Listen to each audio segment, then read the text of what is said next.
Remember that there are 5 fitting variables for putters that are very important: the lie angle, the loft angle, the head weight or swing weight, the length of the putter, and the club head design itself.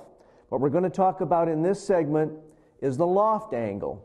The loft angle is critical to the proper distance control. Each one of the variables affects distance control and directional control, but the loft angle is a distance control. And what the loft angle does, and we can see this through high-speed photography, so let's take a look. We're going to go into my high-speed camera, 1/40,000th of a second shutter speed, and 2,000 frames per second.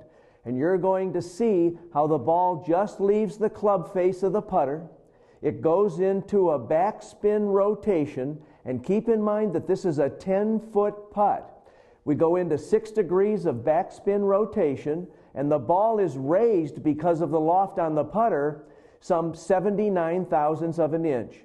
And the ball has sat into the green when it was at rest, and therefore it is kind of settled down. So the loft on the putter raises the ball out of the fact that it's settled into the green, gets it up on the grass, and then gets it into the proper skid and roll. We're trying to get 14% skid, 86% roll. That's what we got on this particular test right here under these turf conditions. So a little bit more on loft, on the fitting aspect of it. We basically want 4 degrees of loft on our putter. We don't want to de-loft it, and we don't want to increase the loft. Most putters sold today are sold with 4 degrees of loft. You do not want a 0-degree lofted putter. You'll end up driving the ball through the grass instead of raising it onto the grass, and it'll bounce. If you have too great a loft on your putter, you'll end up bouncing the ball after you hit it because it'll raise it way too high. All you want to do is get it out of its depression, up onto the grass, get going, and we want consistent skid and roll of the ball through all of our different lengths of putts. So here's something that's a very good reference thing for getting set up for how loft works.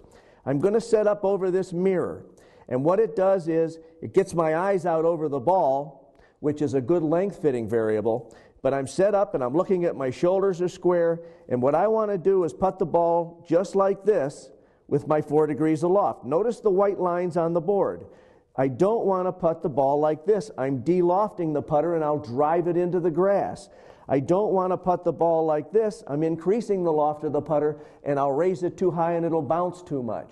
So the proper loft on your putter requires that you practice your setup with a board like this or anything you can use to get that shaft vertical so that when you strike the putt, the shaft is at vertical and the putter head is at 4 degrees of loft, and you'll get the best skid and roll, but most important is what it gives you is great consistent distance control.